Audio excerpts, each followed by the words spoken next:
Hello, guys. Thank you for joining in. I know it's been quite a while on the Galaxy War front. So today, I just kind of wanted to have what we could call a discussion with the creator on some of the backstory events for Galaxy War 1 through 5. Of course, there are several hints and allusions to it, especially in the script and the dialogue of the fourth and the fifth, which of course never really made it to being finished, but at least they are now out there as narrated scripts, and for anyone who's interested, they can now at least find out the way the story ends through these narrated scripts. But of course, Galaxy War was something that we never really kind of got to establish the backstory on screen. And I do think that it's possible someday. I think it's a lot more possible than obviously the fourth and the fifth being made. That ship has unfortunately sailed. I do think that making the backstory, uh, the backstory story, uh, a realization on screen is possible, possibly through Lego stop motion. If anything, I would say that's most probable, but I wouldn't guarantee it happening. I still think it's very unlikely, but it is more likely than the ends of Galaxy War 4 and 5. But anyway, I thought we kind of have some brief discussions. There is a story there, of course. The story exists. The story is kind of mapped out, and that definitely informed some of the writing for the fourth and fifth entries, as well as you get the little hints of it, of course, in the first three. So essentially, we kind of get the point in time of the spin off films such as Jedi Hunted and The Power of Lord Palmer, as well as all 18 installments in the Momo Adventures storyline. Those all take place before kind of the inciting event of the Galaxy War franchise. So essentially, we kind of find the fall of the Jedi Order as it exists in the story. We find that about 5 or 6 years before the beginning of the Galaxy War saga.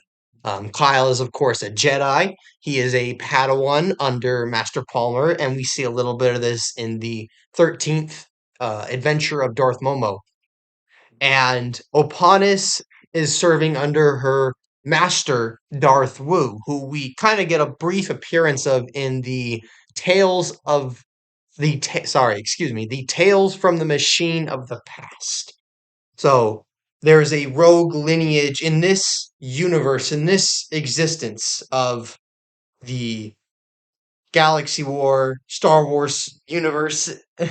um, there is a rogue lineage of Sith, and Darth Wu was part of that lineage, and Darth Oponus was his apprentice. And this is where Lord Palmer kind of starts to enter the fray, and he begins speaking telekinetically to Darth Oponus, and he kind of engineers the takedown of Darth Wu.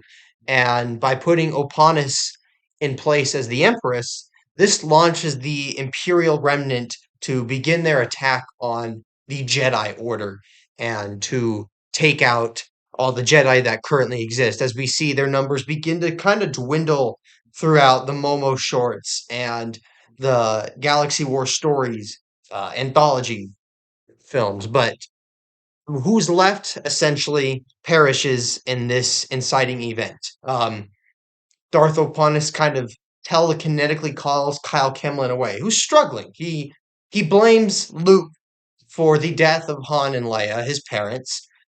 Despite what happened between them as a family, he blames Luke for it, and he's got a lot of, you know, pent up anger. And Master Palmer and Luke have tried to work with him on that, and Oponus kind of calls him away and ends up seducing him to the dark side.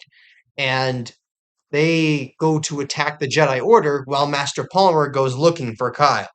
And while Master Palmer is away, that's when the Imperials launch their attack on the Jedi Order. Luke refuses to fight Kyle. He will not fight Kyle. He believes in the good in Kyle, and he only fights defensively, whereas Kyle fights offensively. And eventually Kyle kills Luke Skywalker because Luke will not kill his nephew, essentially. That's not meant to be a shot at The Last Jedi. That's just how this story played out. And, um, you know, Kyle kills Luke. They take out the rest of the Jedi, who, at this point in mind, all that exists there is the Jedi Master Muscle Man and the Jedi Master Miles Kafani. And both of them perish. And then uh, or Master Palmer kind of catches up with Kyle, and they fight on, of course, of all places, the planet Mustafar. And it plays out pretty similar to how Obi-Wan and Anakin's duel does in Star Wars Revenge of the Sith. Master Palmer emerges victorious, and Kyle is pretty injured. And he is, of course, placed in a life support suit, as we see a little bit of in Galaxy War 1. And then he carries on for the next several years as the enforcer Darth Negadon. And then Master Palmer is able to visit the destruction site of the temple, and he's just distraught at what happened. But him and Luke's Force Ghost appears to him, and him and Luke begin their plans. They begin their plans and set place in motion the backup plans with Trinipla. Master Palmer's going to go into hiding for a little bit. They're going to wait out the rise of the Empire while the Empire kind of begins to cement the territory they have, the small territory, but they're keeping at bay because they're not ready for a full fight with the New Republic. And that's kind of how the rest of that carries on. As we see in Galaxy War 5, the script, they still have not attacked the New Republic. They're kind of holding firm. There's a bit more lore to that too, but I don't think we'll ever really get to that. I don't think we really need to get to it. But that's just kind of the brief backstory for what happened with Galaxy War before the, what do you want to call it? The series, before the series begins. So thank you for this little brief discussion with the creator on the backstory. Of course, one day the story may exist, and otherwise, this is it.